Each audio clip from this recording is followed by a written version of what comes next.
Welcome back. How about a little controversy? You ready for some controversy? Let's do it.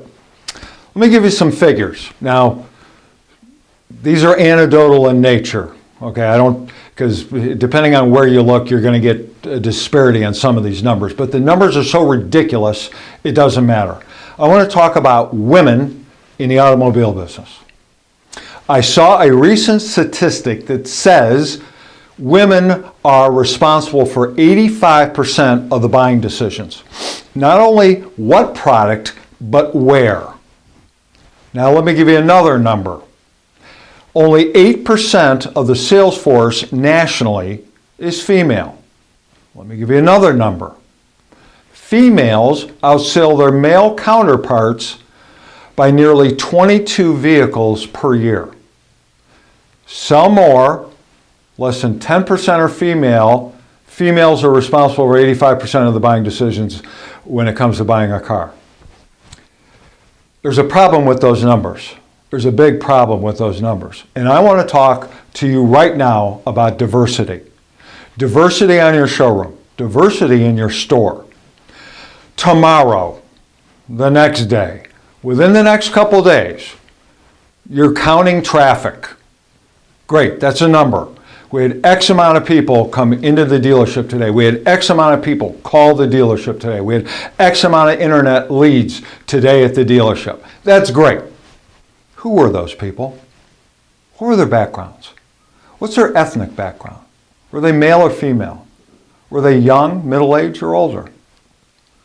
What is the demographic of your customer that's calling the dealership or walking into the dealership? Do you know? Or are we just looking at a traffic count? Tomorrow, instead of looking at the amount of people that came in or called your dealership or that we called, let's take a look at who they are. Who are they? Then, after you've determined that, all the different ethnic backgrounds, the color of their skin, their religions, their sex, take that and then look at your sales force. Do they match up? Or is there a huge disparity between what you have at your dealership, employed at your dealership, and who's walking in your dealership? Like will deal more often with like. I want to deal with someone that is more like me. I want to do business with someone that's in my peer group. Okay, so if you put, now this is just me. If I'm going in to buy a Cadillac, a Lexus, a Mercedes, or whatever, you just can't put a 22-year-old kid in front of me. I'm sorry, you just can't.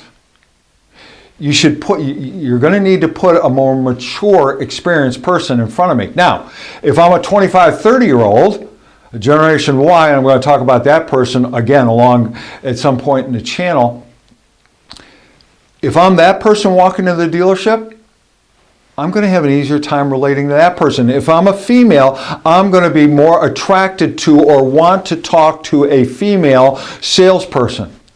Why don't we have female salespeople on the showroom floor? Well, here's where the controversy begins. Here's where the controversy begins. Hours, all right? We're working, and whether it's male or female, come on, it's ridiculous. We're working these people 50, 55, 60 hours a week. Why? Because we can. And if they leave, we'll replace them. That's not right. That's no way to run a business that's going to grow. Let's work these people at realistic hours. Let's do that. Now, why else don't we hire women? Now, this is feedback that we've gotten. We've been doing all this for a long time. We've received over 1 million resumes in the time that we've been in business. So we've got a pretty good handle on this. Well, it's the end of the week. We present people for a dealership to hire, and we've heard she's too hot. We can't hire her. That's a potential lawsuit looking to happen. Really? I mean, really? Does that pass the out loud test at all? If that's the case at your dealership, if you can't bring on a more diverse employee to match the diversity of your client base, that's a culture problem at your dealership that starts at the top and permeates or works itself down through the entire organization. That must change. That has to change.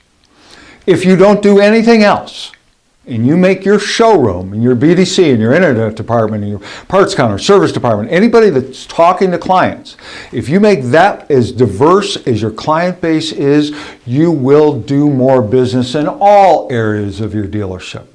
That's just an absolute fact. We're going to go deeper into this subject on the next video.